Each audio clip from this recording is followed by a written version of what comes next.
साथियों, मैं हर बार कहता हूं, जितने भी निवेशकों का पैसा फंसा हुआ है और सोसाइटियों से प्राप्त नहीं हो रहा है, वो कुछ ना कुछ प्रयास करते रहे। आज आप लोगों के लिए एक खुशखबरी लेकर आया हूं। ये सिर्फ खुशखबरी नहीं, एक आपका ज्ञान वर्धन भी कराएगी और इस बात के लिए भरोसा जगाएगी कि आपके प्रयास जरूर आपको सफलता दिलाएंगे। साथियों, आप लोगों को जानकारी है कि नहीं मुझे नहीं पता, लेकिन मैं आपको ये जानकारी देना जा रहा हूं कि सहकारिता मंत्रालय जब से नया बना है और जब सहारा के निवेशकों की सोसाइटियों के भुगतान की शिकायतें जब लगातार सरकार के पास पहुंच रही हैं और सरकार उसका दबाव महसूस कर रही है, तो उस पर कुछ काम कर रही है। बहुत सारे निवेशकों को लगता है कि इतनी शिकायतों के बाद सरकार ने काम किया है। काम क्या किया है, उनका ऑब्जेक्शन रहता है। लेकिन मैं बताना चाहूंगा, मेरी सरकार पे ने शिकायत पर काम किया है। मैंने सरकार को भेजा था कि हिंदुस्तान में एक कंपनी है सहारा इंडिया, जिसका संचालन सुब्रत राय की देखरेख में होता है और 4 सोसाइटियों के माध्यम से करोड़ों निवेशकों का भुगतान सहारा इंडिया के द्वारा नहीं किया जा रहा है। उसमें मैंने एक एक जानकारी, एक एक चीज को सरकार को अवगत कराया था कि निष्पक्ष कभी सोसाइटियों के द्वारा मतदान नहीं हुआ। जो सोसाइटी के निवेशक हैं, उन्हें आज दिन तक नहीं पता कि वो सोसाइटी के मेंबर भी हैं। उन्हें ना ही मतदान में हिस्सा लेने का अधिकार मिला, ना ही उन्हें मालूम है कि सोसाइटियों ने पैसा कहां लगा रखा है। ये जानकारी जब सरकार को हमने पहुंचाई तो हमें लगता है कि हमारी शिकायत पर सरकार ने काम किया। आज आप लोगों को बताएं, कल एक संसदीय कमेटी की मीटिंग थी। उस मीटिंग में भारतीय रिजर्व बैंक को नियामक बनाने की बात पर चर्चा चली है कि सोसाइटियों का, मल्टी स्टेट सोसाइटियों का जो नियामक हो वो भारतीय रिजर्व बैंक हो। इस पे चर्चा हुई है। और आप लोगों को बताऊं कि 12 अक्टूबर को बहुराज्य सहकारी समिति संशोधन विधेयक को मंजूरी दी गई थी और इसको क्या कहते हैं, लोकसभा में 7 दिसंबर को पेश किया गया। 7 दिसंबर 2022 को लोकसभा में पेश किया गया। आप लोगों को बताएं, सरकार की मंशा है कि सोसाइटियां पारदर्शिता बरसें। सरकार की मंशा है कि अनुसूचित जाति के लोगों को, जनजाति के लोगों को, महिलाओं को सोसाइटियों में सहभागिता मिली, निष्पक्ष चुनाव हो। आप लोगों को बता दूं कि सोसाइटियां जो सरकार के द्वारा पंजीकृत की जाती हैं, वो मल्टी स्टेट क्रेडिट कोऑपरेटिव सोसाइटियां जितनी भी हैं, वो सेंट्रल रजिस्ट्रार द्वारा पंजीकृत की जाती हैं। पहले ये कृषि मंत्रालय के तहत आती थी, अब नया मंत्रालय बनाया केंद्र सरकार ने और वो सहकारिता मंत्रालय, देश के पहले सहकारिता मंत्री अमित शाह जी है। उनकी देखरेख में जब सहारा के तमाम लोग, निवेशक शिकायत भेज रहे हैं, तो उस पे काम किया जा रहा है। वो काम क्या क्या किया जा रहा है आप लोग समझ लीजिए। वो काम भले ही आपको नहीं दिख रहा हो कि निवेशकों की शिकायत पर सरकार क्या कर रही है और क्या नहीं कर रही है, लेकिन मुझे दिख रहा है। जो लोग जागृत हैं उन्हें दिख रहा है, उन्हें यह भी पता है कि सरकार के पास शिकायतें भेजने से क्या असर होता है। भले ही तत्काल असर ना हो, लेकिन दूरगामी असर होता है। लेकिन मैं यहां एक बात और मानता हूं कि सहारा के 10 करोड़ निवेशक, वो जो सोसाइटियों में पैसा निवेशित किए हैं, वो अपनी अपनी जिम्मेदारी समझकर एक पत्र अपने हैंड राइटिंग से केंद्र सरकार को भेजना प्रारंभ कर दें, प्रधानमंत्री कार्यालय को भेजना स्टार्ट कर दें, सहकारिता मंत्रालय अटल अक्षय ऊर्जा भवन नई दिल्ली को भेजना प्रारंभ कर दें। जिस दिन आपकी शिकायतों की संख्या 1 करोड़ पहुंच जाएगी, सरकार आगे आकर कहेगी मैं निवेशकों का भुगतान दिलाऊंगा, और निवेशकों के भुगतान देने की गारंटी भारत सरकार की है।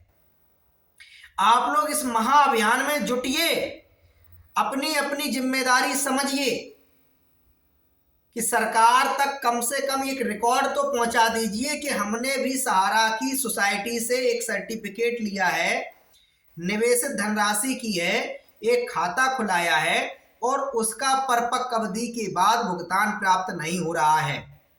आप जब तक सरकार को यह समझाने में असफल रहेंगे, सरकार आपकी पीड़ा पर कोई कार्रवाई नहीं करेगी। मेरी पीड़ा पर, मेरी तकलीफ पर सरकार ने कार्रवाई की है, मैं आज आपको वही बताने जा रहा हूं। एक बड़ी खबर है, बड़ी जानकारी है। हो सकता है कि आने वाले दिनों में मल्टी स्टेट कोऑपरेटिव सोसाइटी को नियामक के तौर पर रिजर्व बैंक को नियुक्त कर दिया जाए। इस पर एक जानकारी आई है, वो आप लोगों के लिए बता देता हूं मैं। कोऑपरेटिव सेक्टर में जान फूंकने की तैयारी सरकार कर रही है, और सहकारिता संशोधन बिल 2022 सरकार लोकसभा में पेश कर चुकी है। बहुराज्य सहकारी समिति संशोधन विधेयक 2022 में पुराने विधेयक के कई मिसमैनेजमेंट, पुराना विधेयक जो 2002 में आया था, उसके कई मिसमैनेजमेंट में सुधार करने के लिए लाया गया है। सहकारी सूचना अधिकारी, सहकारी लोकपाल जैसे प्रावधान जोड़े गए हैं। जवाबदेही को बढ़ावा दिया जाएगा, जवाबदेही जो सोसाइटियों की है उसको जिम्मेदारी दी जाएगी, निष्पक्ष मतदान का प्रयास किया जाएगा, समय से मतदान हो यह भी तय किया जाएगा। 7 दिसंबर 2022 को बहुराज्य सहकारी समिति, बहुराज्य सहकारी सोसाइटी संशोधन विधेयक 2022 को पेश किया गया था। काफी शोर शराबा संसद में हुआ, विपक्ष ने विरोध भी किया था इसका। कारोबार में इससे सुगमता बढ़ेगी, अनुसूचित जाति महिलाओं के लिए सीटें आरक्षित की जाएंगी, और चुनाव निष्पक्ष हो, समयबद्ध हो, इसके लिए व्यवस्था की जाएगी। 12 अक्टूबर 2022 को मंजूरी दी गई थी। पूरे हिंदुस्तान में 1500 से अधिक बहुराज्य सहकारी समितियां हैं, और ये समितियां स्वयं सहायता समूह और परस्पर सहायता के सिद्धांतों के आधार पर अपने सदस्यों की आर्थिक और सामाजिक बढ़ोतरी को बढ़ावा देती हैं। आप लोग समझ लीजिए, जो सहारा की जो 4 सोसाइटियां हैं उनमें निवेशकों का जो भुगतान नहीं मिल रहा है, उसमें उन सोसाइटियों का उद्देश्य क्या होना चाहिए था, मैं आज आप लोगों को बता दूं। इन समितियों का उद्देश्य होना चाहिए था स्वयं सहायता और पारस्परिक सहायता के सिद्धांतों के आधार पर अपने सदस्यों यानी कि निवेशकों, मेंबरों की आर्थिक और सामाजिक बढ़ोतरी में बढ़ावा करना इनका उद्देश्य होना चाहिए था। सहारा ने किया क्या कि आपके जीवन के साथ खिलवाड़ किया, आपकी जिंदगी की जमा पूंजी के साथ खिलवाड़ किया, आपने आपके सपनों के साथ खिलवाड़ किया। उसी का परिणाम है, यानी कि उन जैसे निवेशकों की शिकायतों का परिणाम है कि सरकार ये संशोधन बिल ले आई। ये आपकी सुरक्षा के लिए लेकर आई है। आप लोग जागिए, मैं कहता हूं, और समझिए। पूरे हिंदुस्तान में लगभग में 8.5 लाख सहकारी समितियां हैं, 29 करोड़ सदस्य हैं। इसके अलावा आप लोग समझिए कि 19 जनवरी को जो 2023 को जो मीटिंग हुई है, उसमें निवेशकों के भुगतान में जो सहारा ने देरी की है, वो सारी चीजों को सरकार ने देखा है, और उस पर भुगतान दिलाने के लिए सरकार जो प्रयास करेगी वो तभी करेगी जब आप उसमें अपना योगदान देंगे, आप उसमें जागेंगे। सेंट्रल रजिस्ट्रार सहकारिता अभी तक निवेशकों के भुगतान दिलाने के लिए खड़े नहीं उतरे हैं। करोड़ों लोगों की पीड़ा को कहीं नहीं कहीं वो अनदेखा करने का प्रयास कर रहे हैं, और विगत 4 वर्षों से लगातार सहारा की शिकायतें, हजारों शिकायतें सरकार के सेंट्रल रजिस्ट्रार तक पहुंची हैं। विवेक अग्रवाल ने बड़ी कार्रवाई की थी, एसएफआईओ को पत्र लिखा था और इसके बाद मामला हाईकोर्ट गया। हाईकोर्ट में अभी लंबित है, चल रहा है। हाईकोर्ट ने 22 मार्च 2022 को आदेश दिया है कि इन सोसाइटी के निवेशकों का सत्यापन किया जाए और सेंट्रल रजिस्ट्रार निवेशकों का भुगतान सारा से दिलवाने का निर्देश दें। तो ये बड़ी खबर है आप लोगों की सुरक्षा के लिए, आप लोगों के पैसे के लिए, आप लोगों की जमा पूंजी के लिए बड़ी खबर है। आप लोगों को जानकारी भी नहीं थी कि आप सहारा की सोसाइटियों में क्या थे। ये यहाँ तक कि आप लोगों को क्या, निवेशक तो बहुत बड़ी चीज है, सहारा में काम करने वाले जो कार्यकर्ता एजेंट थे उनको भी जानकारी सोसाइटी एक्ट 2002 की नहीं है। अब लोग धीमे धीमे जान रहे हैं, जागरूक हो रहे हैं और जागरूकता की ही वजह से सरकार आपकी सुरक्षा के लिए ये बिल ले आई, सहकारिता समिति संशोधन अधिनियम या बहुराज्य सहकारी समिति संशोधन विधेयक 2022, जिसमें सरकार भुगतान दिलाने के लिए आपके लिए प्रयास करते हुए नजर आ रही है। उसमें तमाम पॉइंटों पे काम किया गया है। कारोबार में सुगमता बढ़ेगी, अनुसूचित जाति जनजाति के लोगों को सीटें आरक्षित होगी, महिलाओं के लिए सीटें आरक्षित होंगी। इसके अलावा सदस्यों की आर्थिक और सामाजिक बढ़ोतरी को बढ़ावा दिए जाने का प्रयास रहेगा। चुनाव निष्पक्ष हो इसके लिए प्रयास किया जाएगा, समयबद्ध हो इसके लिए प्रयास किया जाएगा।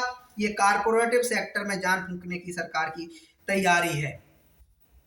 तो आप लोग समझ लीजिए आपकी शिकायत की ताकत का क्या परिणाम है। आप सरकार को लगातार शिकायत भेजिए, सीआरसी को भेजिए, प्रधानमंत्री कार्यालय को भेजिए, राष्ट्रपति सचिवालय को भेजिए और जागिए। यदि आप पत्र लिखते हैं तो अपने आसपास के 10-20 पड़ोसी और निवेशकों का, मेंबरों का, एजेंटों का पत्र भिजवाइए। ये हमारा प्रयास है। आप लोगों को बताऊं, हमारा ये चैनल रात्रि के 8:15 बजे रोज एक कार्यक्रम चला रहा है जिसमें निवेशकों की सीधी पीड़ा, एजेंटों की सीधी पीड़ा देश के समझ पहुंचाने का प्रयास किया जा रहा है। आप सीधा इस चैनल में रात्रि को 8:15 बजे जुड़े, हमारे मोबाइल नंबर 7398 63 35 के माध्यम से फोन लगाकर अपनी बात रखें, जिससे आपकी बात करोड़ों करोड़ों लोगों तक पहुंचाने में आप सफल हो सकें। बहुत बहुत धन्यवाद।